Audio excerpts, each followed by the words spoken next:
science has very much made it a simple statement that the number one cause of all aging, disease, and eventually death, it's inflammation on a cellular level. And the number one cause of inflammation on a cellular level, chronic stress. Stress is actually your best friend and ally. It's staying in a high beta sympathetic fight or flight state for prolonged periods of time consistently. So chronic stress that leads to the beginning of the inflammation on a cellular level. Welcome back, my friend. Today we are diving into heart rate variability, or HRV, with Salim Najjar, better known as that HRV guy. HRV is simply the space between our heartbeats, but what it tells us is so profound. I want you to think of HRV like traffic lights in your nervous system, which you know is my favorite topic. When your HRV is healthy, you can smoothly switch between green light, taking action, yellow light, pausing, and red light, resting. When our HRV is low, we get stuck in one light, usually green, always pushing and never pausing, heading straight for burnout. The reason this matters in your life is because stress is inevitable. The real question isn't how do we avoid it, but how do we retrain our wiring, our nervous system, so we can reset and recover? HRV is one of the best ways to measure how our nervous system is responding. And eventually, the goal is how to feel those shifts without needing to rely on trackers or a device. My goal isn't just to help you understand and measure HRV, it's to show you how to impact it in real time so that when stress hits, whether it's your child having a meltdown, a packed work schedule, or lying awake at 2 a.m. with your mind racing, you will know how to bounce back into regulation quickly and easily without adding more to your already full plate. All right, welcome, Salim. Thank you so much for sitting down with me. I'm so looking forward to this conversation. The honor and pleasure is all mine, and as am I. Thank you so much for reaching out. I mean, just your voice. I'm like so much more relaxed already.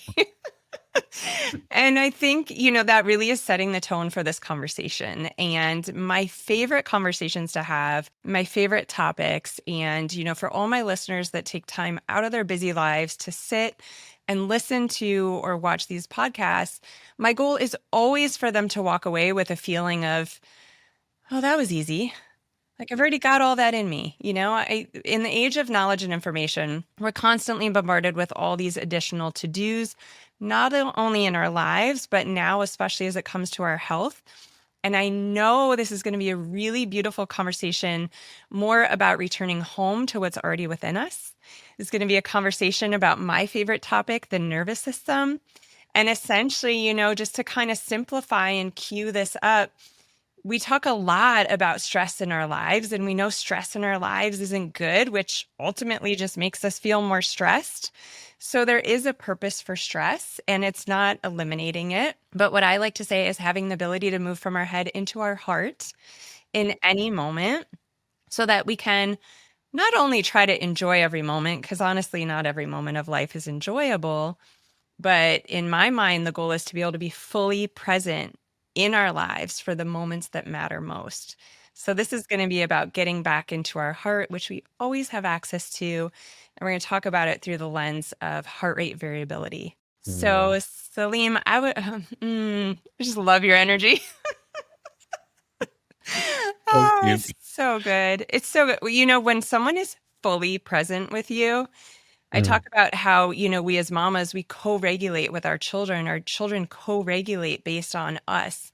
And so this is some of the most important work that we do for every person, but especially for mamas, because our kids literally like adopt their hardwiring from us. And so you see how sitting in the presence of someone like Salim just regulates your nervous system. My husband has very similar to energy to you. You guys are the people that I need. I have the ability to regulate, but I'm a very high energy woman. So thank you so much for being here again. And let's dive into this. So let's start with, what is HRV? And then how did you really get into this being your shtick? Because I know it's not where you started. You started in the beverage company business. Yeah, it's been quite a wild journey to get here, but let's start with HRV. HRV stands for heart rate variability, which is measuring the gap or the variance between each of your heartbeats. which changes. So that changes 40 to 60 plus times a minute because your heart beats 40 to 60 plus times per minute. So it's measuring that gap between each beat, which indicate how your heart is perceiving its ever-changing environment.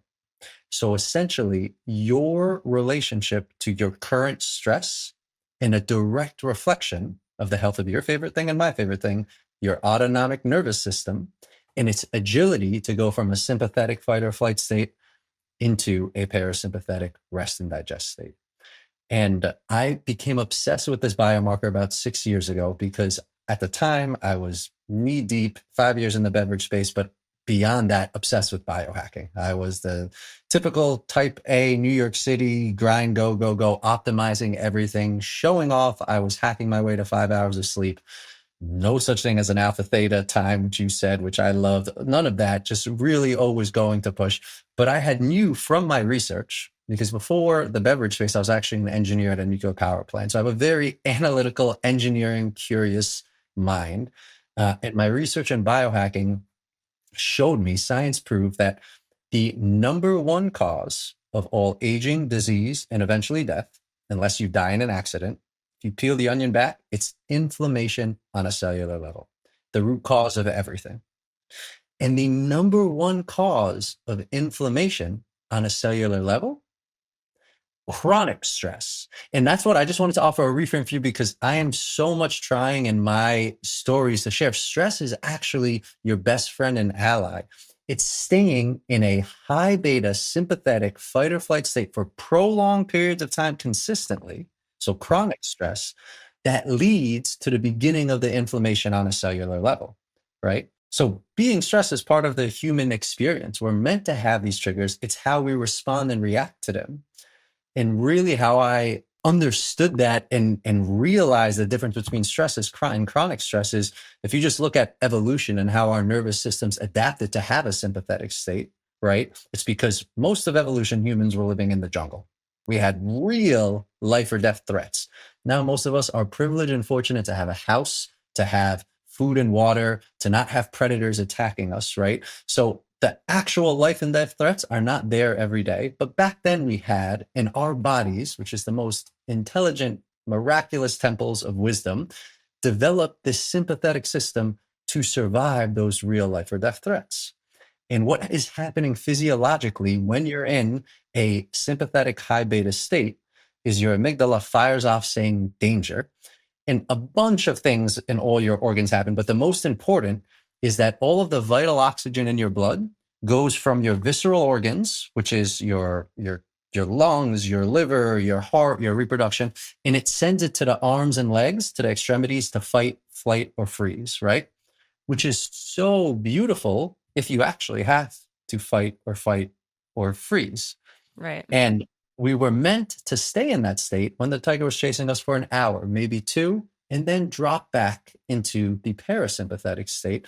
And the reason is because we need all that vital oxygen in our visceral organs for them to maintain homeostasis, for them to continue keeping the body in a healing, regenerative way.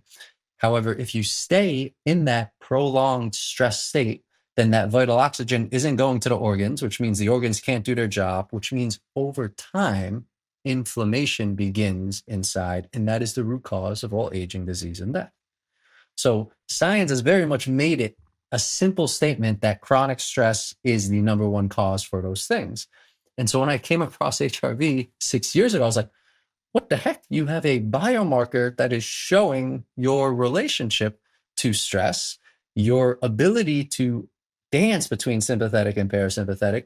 I should probably start paying attention to this biomarker. And yeah, that's how we ended up here today.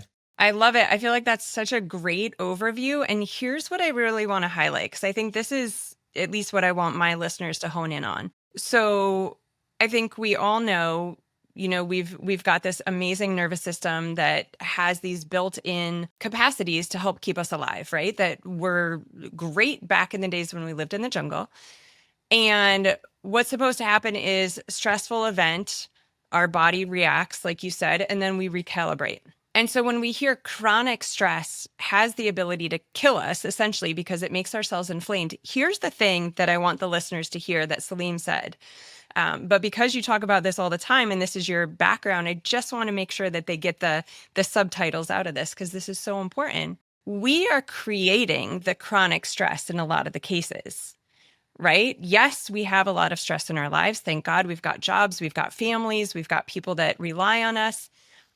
But the refractory period of going from high event stress to regulation is in some regard a choice, a skill, a muscle that we can flex, right? Because we're not having necessarily, most of us, back-to-back event that's stressful. I mean, in some days it can feel like that, I think. But for the most part, and I would love to get your noodling on this, is it Yeah. a head game that we're playing with ourselves that's keeping us in this loop of stress? For instance, that thing just happened and I'm going to keep playing it out in my head. I'm going to get in victim mindset. I'm going to get upset. I'm going to get resentment. I'm going to play a story when the event has long passed, but our thoughts really dictate our physiology. And I imagine we can see that in our HRV. I will share in the most direct way that I humbly believe. I call this, some people call it a matrix. I call it an educational simulation. That's what I call this reality that we're co-creating, because I truly believe it is here to educate and teach us. And it's actually, we're projecting what's inside of us to be felt. Right. And quantum physics has very much proved this with the double slit experiment, with the observer effect, that everything that we see is just energy that we are creating with our attention. So then the question becomes, okay, well, what is it that we are putting our attention on? Well, it's always just us. It's what's inside of us. And so HRV is measuring how your heart's perceiving its reality. We perceive our reality through our senses, through our touch, through our taste, through our smell, through our eyes, through our ears, but most of all, through the thing that you said, through our thought, through our emotional and mental state is what materializes this energetic simulation. And so your relationship to your story, your relationship to your reality matters more than anything else. And what happened now versus back when we were living in the jungle, we actually had, in our mind, real life or death threats. Now there's no real life or death threats, but it's the email, it's the child, it's the whatever the story is that keeps our mind in a perceived stressful state, but the autonomic nervous system knows no difference. So the amygdala fires off and all of that oxygen goes to the extremities. And that is going to lead to the inflammation over time. So what I think is super important to double down on what you said is we always have the agency. We always have, I believe, if we choose the sovereignty to choose how we want to respond to things. Now, that's very difficult when you're in the situation. And the reason why is because of the beautiful nervous system and the protection that it put in place. Because I believe if you were to map out your body, anytime you have a perceived trigger, anytime you have a perceived challenge, anytime you have a perceived stress, beneath that, there's always an emotion or multiple emotions associated with the trigger. And directly connected to that emotion is a physical sensation that is stuck in your body. And if you peel the onion one layer deeper, quantum physics has proven that an emotion is just a scalar wave of energy. It's just frequency. There's no such thing as a good or bad emotion. As humans, we're meant to feel every emotion on the spectrum: joy, love, grief, anger, frustration. We're meant to feel it and feel it for about 90 seconds. And then that scalar wave moves through the body. However, if the nervous system could not process the emotion in that moment, or more often than not, we're in our formative years between the ages of 2 and 7, when our brain is actually still oscillating in that theta state, which means we're a sponge and susceptible to everything around, and we don't have a frontal cortex to discern reality ourselves. We accept as is. So our caregivers, like you said in the beginning, our parents and their energies and how they react and respond to things gets implanted in the foundation of our nervous system. And if an emotion cannot be fully felt, or a parent yells, even though it was not intentionally, that scalar wave of frequency, instead of moving through you, freezes. I like to think of it as a glacier and gets stuck in the fascia in our body. There's an incredible book, The Body Keeps Score, which Good I'm book. sure Totally. And I mean, Mhm. a lot of the stuff that I just shared just comes from that book, that we're just adults living in this grown up meat suit projecting all of our stuck, frozen emotions. And all the emotion ever wants is to be felt. It just wants to be felt and not judged. However, if you're in the moment and whatever the thing is that's triggering you, your limbic system, your back brain is automatically triggered. And it's nearly impossible to actually access your frontal cortex, the front part of your brain, and make a conscious decision that you know you could be making. And that's why people look back, I can't believe I said that. I can't believe I did that. I know better. But you need to have compassion for yourself because, again, the nervous system operates to protect you. And the analogy I love to give for this is hospitals in Florida, which I know that's where you are now. They have these like fail safes where if there's like a hurricane or tornado, you hit a button, metal shades come down so that the glass doesn't go in and hurt or kill anybody. Absolutely brilliant software program put in place to save people, right? Mhm. What happens if there's a shooter in the building and someone hits the button? Not the smartest program because now nobody could get out and everybody's closed. But the program just knows an on off switch. It knows no difference. That's the same thing with our limbic brain. It knows no difference. And so if there is something that triggered you that reminds you of a previous trauma or emotion that's stuck in you, your amygdala fires off and you don't have access in that moment to your frontal cortex. So you're going to do whatever the reaction that's implanted to protect you is. And the best thing you can do is after the event, reflect and audit and bring awareness and curiosity to what happened and try to shift and reframe it. So I love how you said you have your theta time, right? And alpha time. My morning practice, part of it is a somatic activation where I audit and reflect the things from the prior day that triggered me, that stressed me, even if it's like a flight delay or somebody could like even the simplest things, because I truly believe everything that we're projecting is medicine. There's teachings in it. Mhm. And I bring attention to it. And then I just audit my story to it from a place of calmness, not when I'm in it, because again, it is very challenging when you are triggered, especially if there's a spouse or a child or like you're in the story. It's like Mhm. talking to a child because guess what? That's how you're reacting from the child version of the stuck emotion in you. Yeah. So when you reflect on it later in, I love alpha theta time, the morning sit spot, I call it, that gateway to our subconscious where we can actually make changes in our imprints, reflecting on the past event. So do you feel that doing that regularly, or do you know based on the science that that stacks so that eventually you can build an awareness in the moment where it's actually happening? Is that what we're aiming towards here through our practice?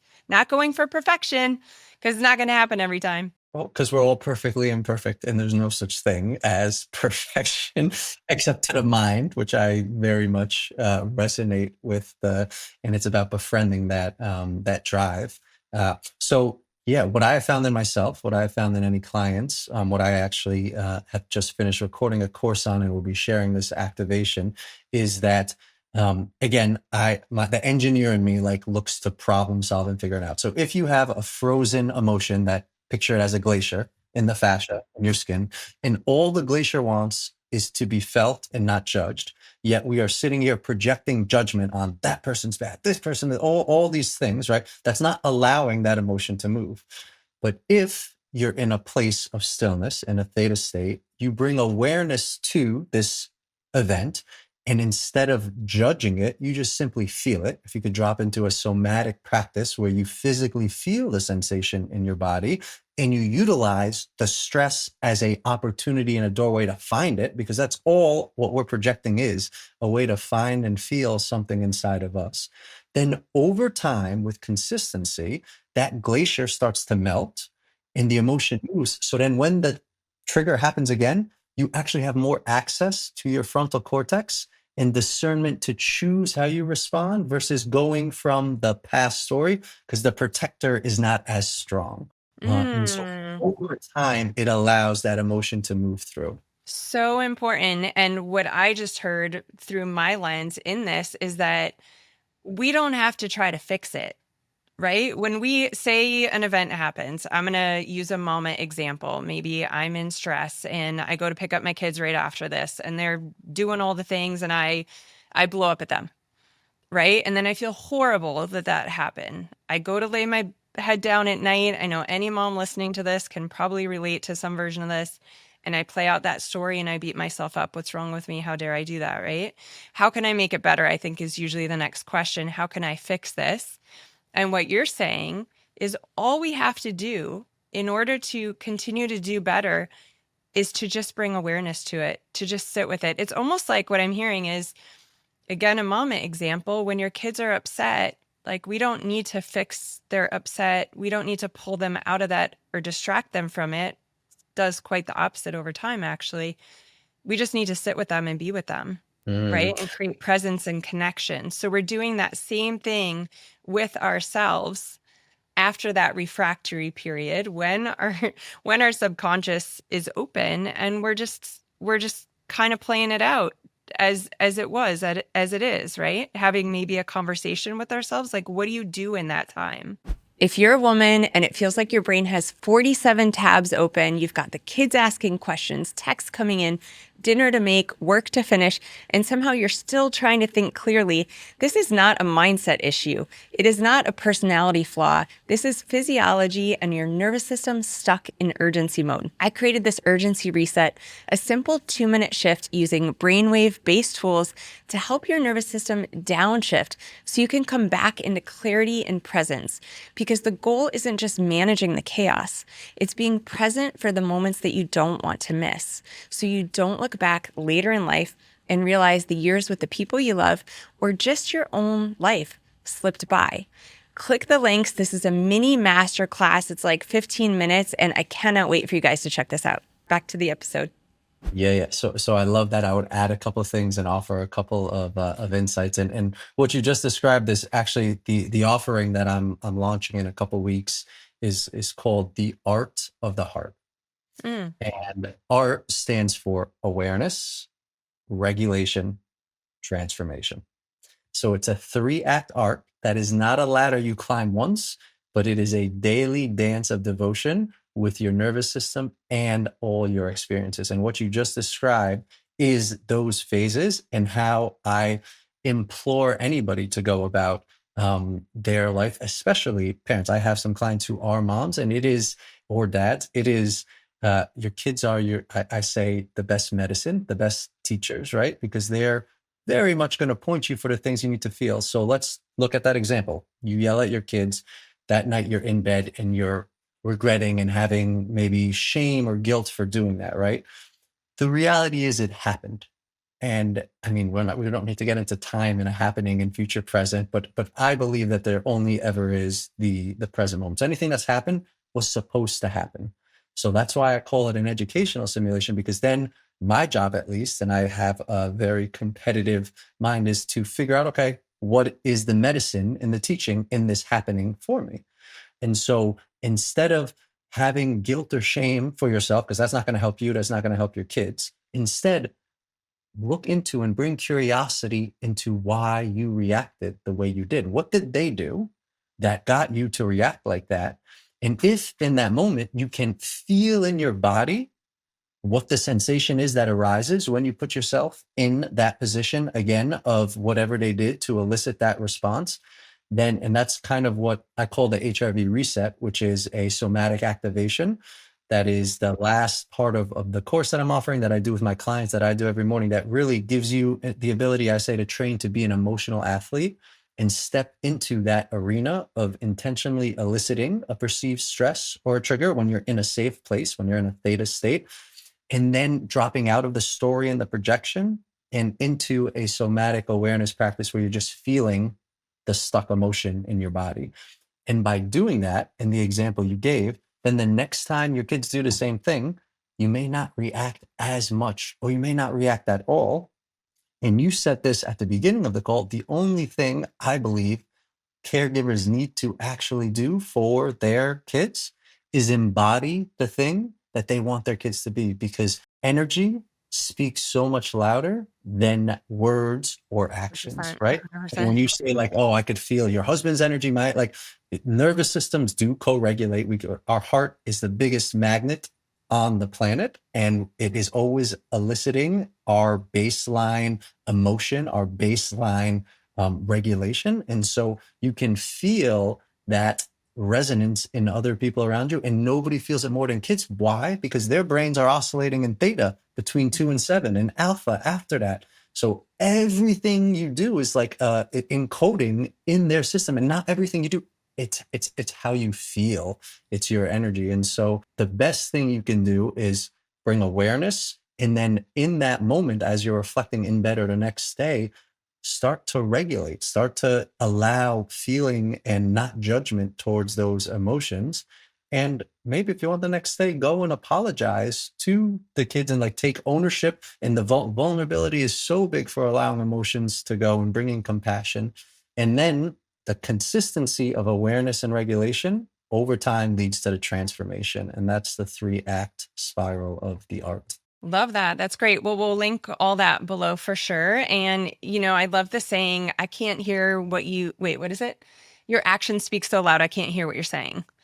Right? Mm. It's our energy and it's what we do. So I think that's such an important concept. So thanks for bringing that up. Something else you talked about, the somatic experience piece of this. And, there's so many of us women, and I imagine men too, and you can give the men a voice through your message here. We have forgotten how to feel out of protection, perhaps. Everybody's busy and distractions are everywhere. And are some of those perhaps created intentionally because we don't want to feel? And so I want to speak to the cycle breakers, because we've got a lot of cycle breakers that listen in here. And this is where things can become, I guess I'll use the word fun, because why not? We've got these imprints in us from our mothers, fathers, teachers, preachers, our environment that we grew up in. And so those are the things that come to the head when we are living out of our hearts and in our heads and not being present and reacting. And I can't believe I said that. All those moments, a lot of those times, those are things that we were taught by somebody. And so we can hear this, and we could, maybe someone could think this is hard work. It can be hard work. And it's the most important work that we get to do, because we get to choose to make it different for the people that come after us. And I think that's where it becomes less about the hard and more of a purpose behind it. When we have purpose-driven work, it becomes lighter. It feels like a calling. And so I imagine you've supported some people that have maybe shared with you, this is hard. I do snap at my kids. I'm trying to do better, but my parents yelled at me, or, whatever that is. And so if there's perhaps an extra support foundation on the stool that you give to people like that, what would that be? Yeah. I, I was the most guilty of that, Melissa. The most I could not feel. I was so in my head. I was so that type A masculine New York. Like, I hear your New York accent. I was like, I oh know I hear some Staten Island. yeah. You're How an you do? island boy.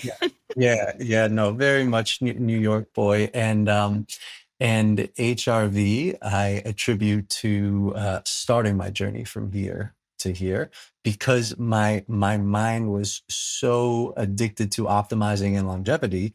And when I found out what I shared in the beginning, because I Mhm. knew stress is the most important thing, and HRV related, I was like, oh shoot, I'm all my energy, all my mind focused on this. In the first year, I tried hacking it, Yeah. and it did not budge at all.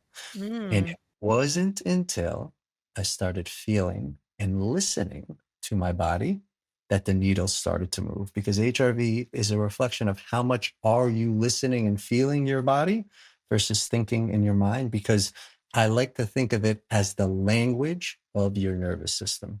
That gap between each heartbeat is your nervous system telling you how it's feeling, if it is resonant with whatever you're experiencing or dissonant with whatever you're experiencing. And I use resonant and dissonant very intentionally, because I do not believe in good or bad or right or wrong. Because if you actually prescribe to all this just being energy, there's no such thing as bad energy. And yes, that doesn't mean challenging things happen. That doesn't mean, we can't grieve when we lose people. All these things happen, but truly, if you believe it's an educational simulation, it's always happening for you. And so to learn to not box things as bad and good, but rather dissonant or resonant, then allows the opportunity for a future moment to change perspective and not create a box and a judgment around it. And just because something is dissonant for me now, it could be resonant tomorrow. And if it's dissonant to me, it actually could be very resonant for you and your body. And that's okay. We're all very uniquely different. And so, yeah, I think just super important to know and understand that. I've heard you share a story about when you really learned that, when you really embraced that, something about an injury. Can you share that story?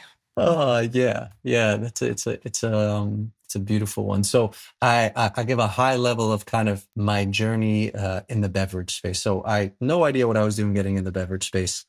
Left a nuclear power plant engineering job, very cushy job, to launch this beverage company because of the passion I had and my co-founder had for health and wellness, and really wanting to bring transparency into the beverage space because there is none. It is a very, yeah, sad industry. And so launched it 12 years ago now. And at the same time, biohacking emerged and just became obsessed with biohacking, moved to New York City.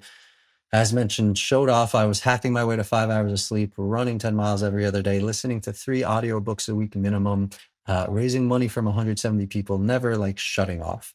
And Doing all the right things, which I think a lot of people, especially in our biohacking community, are doing all the right things. Yep. It's Oh, very I was doing. familiar to a lot of people. Yeah.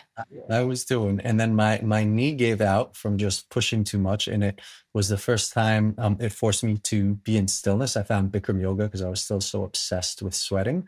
And it was the first time my mind was forced to shut the up for 90 minutes. Wild. And that's when I actually came across HRV 6 years ago through Dr. Joe Dispenza's book, Becoming Supernatural, describing it as relating to stress. And so that was really the beginning of the inward journey while running the beverage company. And so I kind of would be training to improve my HRV, because how you improve your HRV, I say I have 5 pathways for HRV growth that I talk about. The first is sleep, which is the foundation, right? And that's because when you're sleeping, you're in your deepest parasympathetic state. It's the only thing evolution has not gotten rid of in any species. And evolution does not make mistakes. Sole job, survival, and sleep is a necessity. So me trying to hack my way to 5 hours to sleep, nope, that was not supporting the HRV. My second pathway for HRV growth is hormetic stress. Are you familiar with hormetic stress? I am, but I think it's important to break that down here. Yeah. Yeah, so it's essentially intentionally putting a mild stress or a mild challenge on your body, and then consciously dropping out and into a parasympathetic state. The best analogy I give for that is if you go to the gym to work out your bicep, you're like training, if you're lifting your max, you're tearing the muscles, you're going past the 100% in your bicep, right? But then the next day, you don't go and lift the bicep again. You let it recover so that those muscles heal, so that the next time you go to the gym, you actually can lift more weight. So you're increasing the malleability, the capacity, the resilience of your bicep to handle more. Same thing with your nervous system. If you put yourself in perceived stressful situations, a cold plunge, a sauna, stuff like that, or even just the normal stresses of job, but most of us have no problem doing that. No problem putting ourselves in a stressful state. I was the most guilty of, in society and culture, as you pointed out, have us so conditioned to thinking we need to be doing all the time, that I never prioritized the recovery. I never prioritized the parasympathetic. I lit up when you said theta alpha state, like never ever did that. And the importance for your nervous system's growth to handle more, to be more productive. It's not that you won't be productive, you'll be sustainably productive. It's peak performance. 5 minutes of alpha, you hit peak performance all day, baby. Exactly. And so I found myself in, some would argue, the most challenging industry, beverage space, raising money from 170 people. But throughout the day, I would use the biohacks to get myself through binaural beats into parasympathetic state, or a cold plunge, or hyperbarics, all these things, so that I'd be on stress, then out and out. It was literally training to be an emotional athlete, which was able to take my HRV from 30 to above 100 consistently because of the amount of stress I was getting myself into and then getting out of. But I want to caveat it for you and the listeners, like there is no HRV range in terms of a good or bad range published. Heart Math Institute is the longest institute studied. There's still nothing out there because there is no range, because it is so unique to you.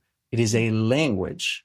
And when you think of languages, you don't think English is better than French, is better than Spanish. Right. The intent of a language is for an ecosystem within a community to communicate. The sole intent of your HRV is for your nervous system and body to communicate with you and only you. The second you compare your score with mine or think you need to be a better score, you're actually leading to your next bad score, because what's the thing that impacts your HRV more than anything? Stress. Your head. Your Yeah. thoughts, your Mm. thoughts. And so super important to just clarify that piece as I share a number, because truly my 100 could be not as good as someone's 30, actually. Mm-hmm. Yeah. So I continued running the beverage company for the next 5 years, training my HRV, all the things. But I was still primarily up here and not as fully in here, not really listening to my body. And I started doing more HRV things. I launched my social media. I started coaching people. And it was my birthday 2 years ago, a little over 2 years ago. And the beverage was like blowing up amazingly on the outside, 2,000 retailers, number 2 in Whole Foods on the East Coast. And with that, you need a lot of capital to continue keeping up with the demand and the inventory. And I was struggling to raise more capital. I was getting myself in so much debt. And on my birthday, I declared a statement often echoed in entrepreneurs who are approaching burnout: less doing, more being. I wanted to step into less doing, more being. After a decade of doing, my body, I could feel internally was ready. And you got to be careful what you ask for. I got gifted from my friends in the community a Super 73 electronic bike, this Burning Man bike that I had wanted. I was living in California at the time, and I take said bike for its first spin on the Venice boardwalk. Sun is setting. I'm like, okay, everything's going to be fine. It always works out fine. The money will come in. And I get in the silliest accident that anteriorly dislocates my right shoulder, tears my labrum, and fractures 30% of my socket off. Oh my God. Ridiculous. I had to go to the ER for them to dislocate, to relocate it. I wake up the next morning. My HRV is about 37 compared to, it was like 150 the day before. Rightfully so. My body is screaming, what are you doing? And my mind is like, how can I raise money without a right arm? And all the time, like, the story going. And luckily, I had a call with my coach that day. And I tell him the story, and he breaks out laughing. And I go, what the is so funny? And he goes, let's break down the body spiritually. The arms represent the doing. The torso, the body represents the being. The shoulder connects the doing to the being. What did you ask for on your birthday? Less doing, more being. What did you get? Exactly what you asked. Yeah. From the gift in front of everybody. And you asked for it. How can you not laugh at the cosmic joke of a simulation? And the second he said that, I laughed and I was like, oh, wow, I wasn't listening. My body wants me to let go of the business. I need to. 10 years I've given it everything, but I'm not meant to continue running a beverage company. And what was so wild, and this leads to the third pathway, which is, in my opinion, one of the most important, it's reframing the shift, right? Reframing. And I realized that, wow, this accident didn't happen to me, it happened for me. And 24 hours later, same dislocated shoulder, same pain, all the things. But because of that reframe, my HRV jumped to 97. It tripled simply from changing my relationship to the incident happening for me. That's the power Wow. of thought and reframe. Yeah. So powerful. And you think about, we can go a certain amount of time without food, less without water. We can't go seconds without thoughts. Mhm. When you can embrace how powerful that is, and that we have the ability to start to play with and work with it a little bit through creating awareness of our feelings, massively changes. I mean, data doesn't lie, right? I always love for people to be able to just know how they're doing from the inside. But this is where trackers are really cool, because data doesn't lie. Well, listen, and this is where I believe HRV, in my opinion, I call it a Trojan horse, and it's, I think, a technology to support bridging East and West, because you're right, you want to feel it yourself. And usually feminine are much more attuned to their bodies and feeling. I could speak for myself. I could not do that. It was very challenging, but this is a biomarker that's actually telling you how you're feeling, right? And so if you want the data, this does not lie. It tells you the truth. What you choose to do with the data, I laugh with clients all the time, that's totally up to you. But it is telling you what is resonant and dissonant with your body. So it's a tool, it's a compass pointing you to feel more. Yeah. Well, we've got to go to number 4 and 5. I think there's 5 things. But before we do that, let's talk about your favorite ways to measure HRV. All right. I'll get right back to the episode. But first, I want to talk about that voice in your head, the one telling you to keep going, keep pushing, but also second guessing you with every step of the way, stressing you out and making you feel like you're never quite doing enough or you're not doing it good enough. There's a reason it feels so loud, and it's not just you. This is your nervous system. It's shaped by everything and everyone you've been raised around. This isn't even your voice. It comes from your mothers, fathers, teachers, preachers, but somewhere along the way, we made it our own. This means that a lot of the lives, the patterns that you're living aren't actually who you are. And that's why you can look around at your life and think, why doesn't this fully feel like mine? In my upcoming live 1-hour webinar, I'm going to walk you through all of this. And you get access to this when you order my book, The Connection Code, which is out now. We're going to take what you read in the book and expand on it so you can actually see how this voice has been shaping your decisions, your reactions, and your life so that you can leave the live webinar with clarity on what's actually keeping you stuck, why you react the way that you do even when you know better, and how to start shifting it in real time. Not by fixing yourself, not by doing more, but by finally understanding what's happening inside of you. Because once you see it, you cannot unsee it. And this is where everything starts to change. Order your book in the links below. I'll send you a ticket to this webinar and I'll see you there. Yeah. So my favorite way to measure HRV is the way that is most resonant with you and that you will do consistently. Because the reality is that the number, the day-to-day number is not as important as the consistency and your baseline, right? So I talked about not comparing scores, but to me, what I look at and I think is most important, I call it your HRV baseline, which is your average nightly HRV score over the last 30 days. And Okay. all you do is when you wake up and you look at your morning HRV score, you compare it to that baseline and it's data. If you have a lower morning score than your baseline, then your nervous system is saying whatever you did the day before is more of a load than I've been used to the last 30 days. That's not a bad thing. It's just simply asking you to honor it, to do something that's more nourishing, maybe a leisurely walk, maybe another theta nap, something to fill it up. Versus if you wake up and you have a score higher than your baseline, that's your nervous system giving you permission to push it. Maybe have a little more intense workout or have the conversation you've been holding off, right? And so if you utilize it as a language, then there is no right or wrong and it's all data. And over time, if you consistently listen to it, you see the baseline go up, right? In terms of how I measure, I currently have an Oura ring because it's the most minimal, simplest, but Whoop is a little more, I would say, for athletes and gives a little more like, data for training. Apple Watch is convenient. So many people have. There are chest straps that take your real-time HRV if you're very deep in the training. But honestly, what I tell clients, what I talk about in my course is like, whatever is most convenient for you is the best way to measure it. Awesome. Love that. Yeah. Okay. Do you want to go into the next of your 5 Pathway? Yeah, pathways? it goes along with the rest of my story. It kind of weaves in. So after that incident, after I fully accepted, okay, I need to like step away from the beverage company, I didn't just want to like forget about it because I had 170 investors, most of which were my family and friends. And so after about 6 months, we were able to find an acquiring company that put together an APA, an asset purchase agreement. They acquired distressed beverages. So they purchased our brand, they purchased our asset. I convinced them to take our cap table. So all of our investors own some of the new company and the beverage is still out, which I'm so grateful for. You could get it on Amazon, drinksound.com.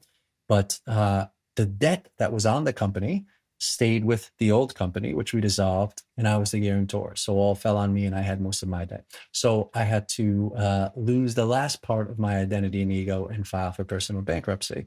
And so it was just a total humbling dissolution of everything that my extreme mind was attached to.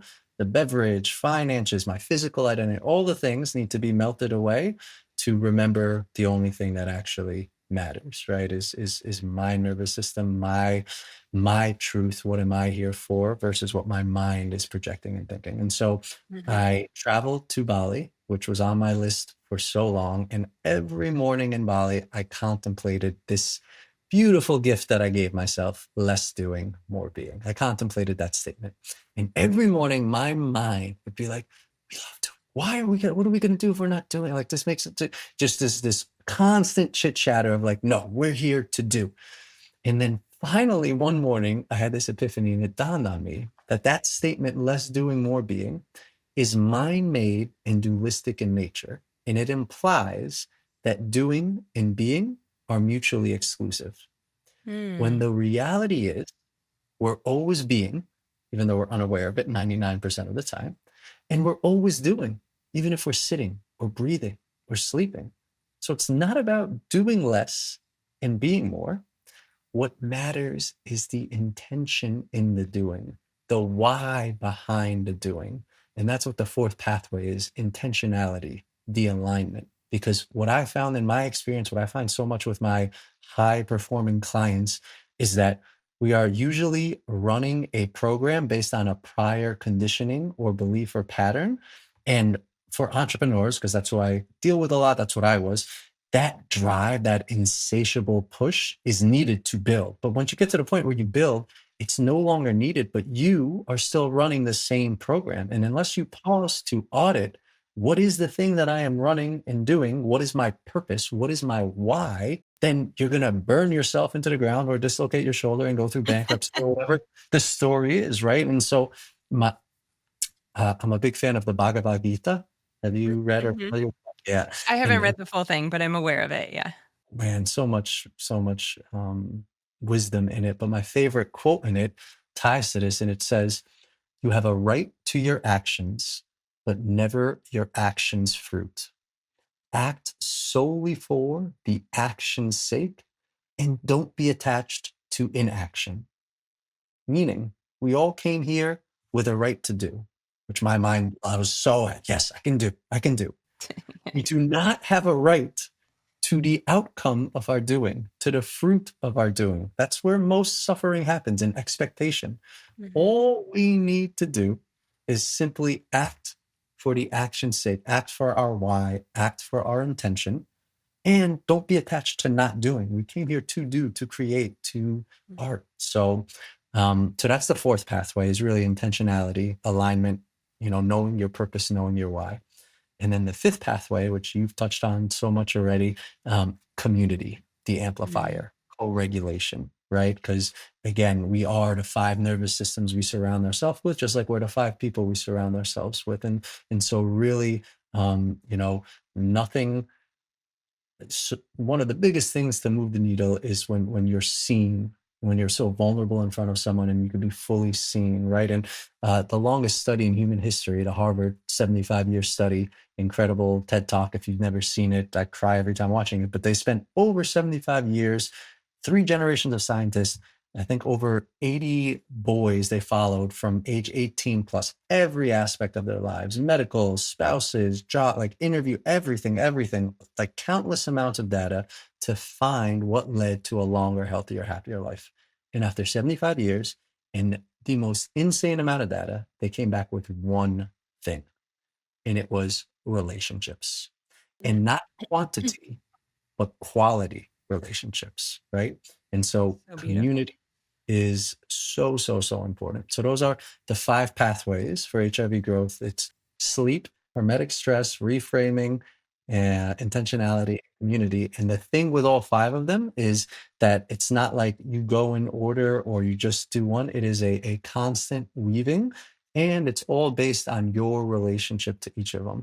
The biggest thing that I love that you shared in the beginning, we're so inundated with data nowadays, right? There's so much possibility, so many technologies, so many things, which is, it's great. It's great to have access to this diet, this thing, and it's overwhelming, right? And so what is the answer? That the reality is, just because it works for someone, it could have the opposite effect of you. But to simplify it, your body knows. Your body is the most intelligent thing. If you just listen to your body and explore and try something and see how it responds to it, you'll have your answer. And that's what HRV is. And that's what really listening and regulating your nervous system allows you to do, to listen to it. So this is really cool. You know, I say this thing and I have this theory that our nervous system is our intuition. You know, we're all told, especially as women, that we are naturally intuitive. And I think it's another thing we've lost touch with in today's world. I think it's in us, right? It's passed down through wisdom from generations before. But I really believe that our nervous system is our intuition, and she speaks to us in signals and symptoms. And so what I'm hearing from this conversation is our HRV is the way to amplify her voice and to objectify her voice as we're warming up to listen to her and lean in her and trust her again. Whether it's, I sat at this table today that I don't want to sit at anymore. And you know, if we stop to pay attention, we feel that, right? This doesn't feel good anymore. But we've taught ourselves to distract ourselves out of it. But your HRV will not lie. Mm-hmm. I didn't like today, but I'm going to pretend I did. And I'm going to just immerse in emails and work and my to-dos. And I'm going to hit the workout and do all the things. HRV doesn't lie. So it's going to show us what's going on underneath the hood. And what I love about measuring is what we measure, we manage. And so, although I would love for today's women to just go straight from how we've been living to how we were intended to live, whatever that means, right? But I guess from being disconnected to more connected in our own lives, I think the reality is that we need an anchor and we need a tool and we need a bridge, and HRV sounds like a really good way to do that. I love what you said. It really is. It objectifies it so much so. And I so resonate with intuition being, I say, the nervous system in the body. Our body is the most intuitive thing. And if we listen to it, it knows it. Kinesiology has proven that. Like, actually, science is very much proven. Muscle testing, which I do daily. I have a pendulum and ask my body all the time things. So it's super important to listen. And yeah, that's beautiful. So as someone is getting started, what would you say maybe are the roadblocks that hit people that you're working with, that we can help, the listeners get through without having experience? Or if someone's just like, okay, great, I want to have a fresh start tomorrow. I'm going to start looking at my HRV. I'm going to measure. We are doers, right? Even though we're beings. So to the listener, what's one of the first couple things that you would recommend they do? Or maybe it's what they don't do. The first thing would be, if it is something you're interested in, figure out how you want to measure it, right? And what's going to be a wearable that potentially could support measuring it. But even maybe before that, actually, if you wanted, I just published on my website a quiz. It's an HRV archetype quiz. I did that this morning. It's great. Yes. What were you? It started with an O. Optimizer. I'm an optimizer. Yeah. And then with that, after you take that, you just get a free guide that's about 18 pages that actually answers the question better than I can on this, in terms of, like, first, it gives everything we talked about, but then even more detail, practical tools, other technologies, stuff like that, to really start to build a relationship with this metric. And the one thing that just came to me that I wanted to share to your story around how much, like, HRV can't lie, even if we, aren't fully feeling. In a workshop that I gave in Australia once, it was a 4-week long workshop, and a woman who was in it, when she heard me say HRV, is impacted by everything you watch, everything you eat, everything you do, everyone you're with, right? Who you're with impacts your HRV. And she went home and she broke up with her partner. And literally the next week, her HRV jumped 50 points. And she's like, this is a fluke. And it stayed up that way and is still to this day up that way. And she is so in shock. But she doesn't realize the fear her nervous system had, the constriction from being in that relationship. And she maybe knew it, but it took, to your point, some data for her to actually really see that. And so I can speak for myself that, again, I needed the data to know. Now I HRV, like, obviously I talk about it all the time, but it also in my mind is just a number. And actually, when I'm with clients, they're always shocked. But after 3 weeks, we don't even talk about HRV, because the work isn't HRV. The work is feeling. The work is somatic. The work is getting back to all the things you talked about. And HRV, like you said, is just a beautiful bridge to support the analytical mind, the conditioned mind that isn't our fault. It's just a product of where we are in the current society. But a way to support feeling, which is what human beings are meant to do. For real. We'll link that guide below. It's really fun. I started to look at mine. I didn't get through the whole thing. It's like you said, it's 18 pages. It's an incredible resource. I'm going to print mine. It's going to be in my sit spot behind me tomorrow for my Alpha Theta. Do you feel that HRV finding you was one of your greatest gifts? You know, looking back in hindsight, of course, you were trying to optimize everything until the one thing needed to find you that taught you optimizing is not about any of the ways that you were looking at it previously. It's like your greatest lesson was packaged in this shoulder injury and experience that helped you find your purpose and your path. I so resonate with that. And my best friend Allie, who was responsible for curating the bike gift, Hmm. the next year I went to her and on my birthday, and I was like, I was reflected on the last year and all the changes, because I went from running beverage company, this, that, to like nomadic and not having anything, and that HRV guy.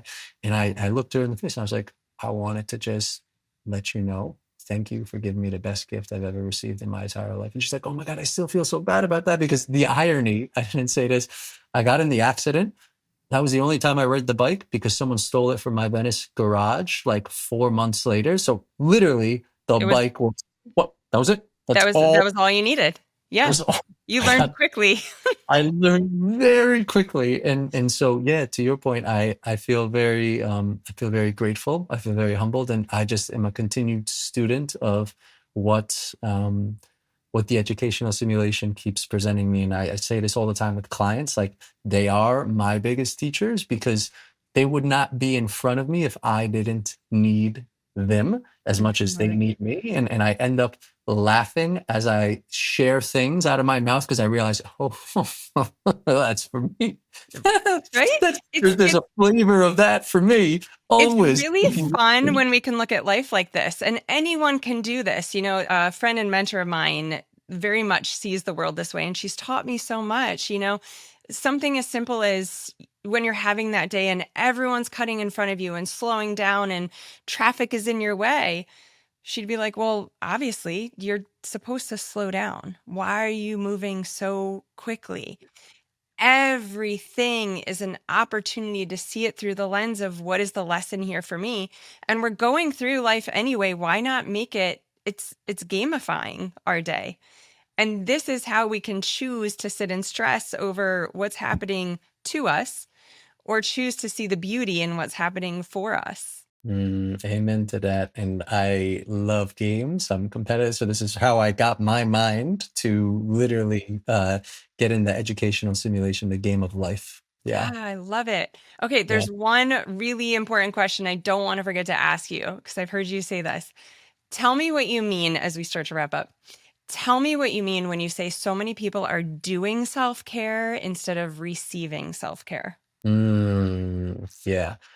This is spoken from my own experience, but when I was in my optimizing, I was very much like, okay, I know I need to go do an NSDR, non-sleep deep rest. I know I need to do, I need to sit in the morning for some sort of like practice and meditation. So I would do it to check the box. So I'm doing it to do it.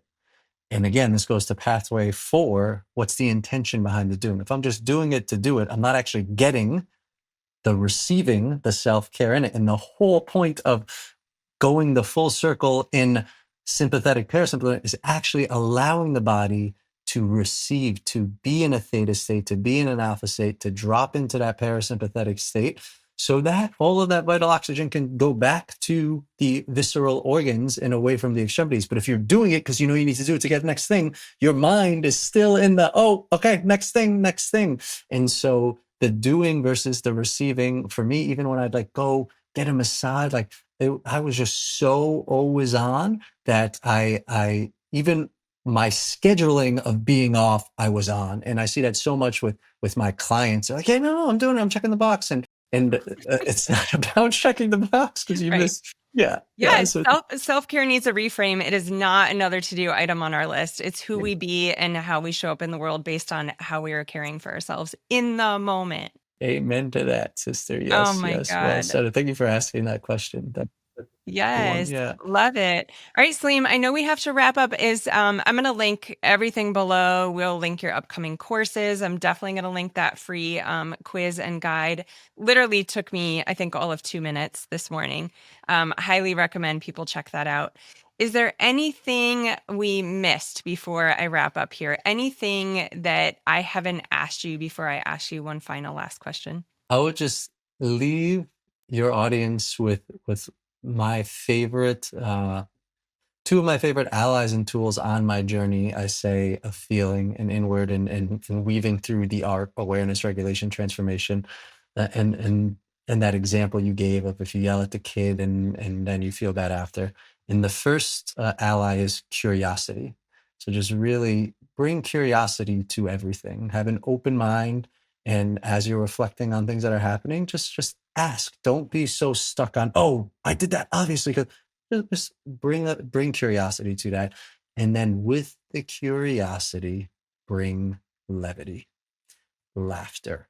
You need to just not take yourself so seriously, because doing so will just lead to that emotion sticking. And the reality is, I believe it really is one big cosmic joke of a simulation that we live in. And the more you can just bring the levity, it lightens up the situation. It lightens up the limbic response. And it makes the game that you talked about, that I'm very much in, the game of life, the educational simulation, just that much more enjoyable to maneuver. And that's what we came here to do, I believe. Absolutely. All right. Well, last question. Let's fast forward 5 years from now. I know you like to be in present time consciousness, so this might be a little bit of a interesting flex for you with all the work you've done. 5 years from now, every person who's listened to this episode incorporates more feeling and more awareness and self-compassion. What do you think that translates into, not just in their relationship, but in the community and everyone that they touch and interact with?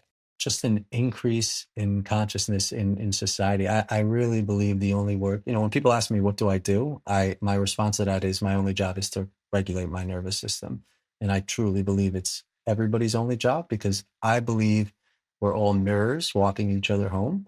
And all any of us need to do is be the mirror, be the frequency, be the thing we want the world to be, we want to fix in the person. And by doing so, we emit that frequency to everyone around. So if everybody takes one thing from this, if everybody just starts to bring awareness to their patterns, starts to try to regulate and then bring some tools, then that will ripple to everybody that they touch around them. And that's how I believe we get to, the new earth, or the new fractal dimension of why we're seeing the perceived chaos in the world, because there's a lot. Yeah, that's a whole nother thing. But yeah.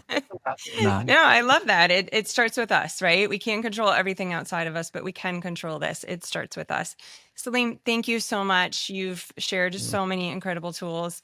It's been a pleasure having you, and I will make sure everyone knows exactly how to find you in all the links in the descriptions. Thank you so much for reaching out. Thank you for the opportunity. Thank you for your work and what you're doing. It is so needed. So appreciate you. Of course. Thank you. All right, guys. I hope you loved that one as much as I did. If you enjoyed, go ahead and throw a like.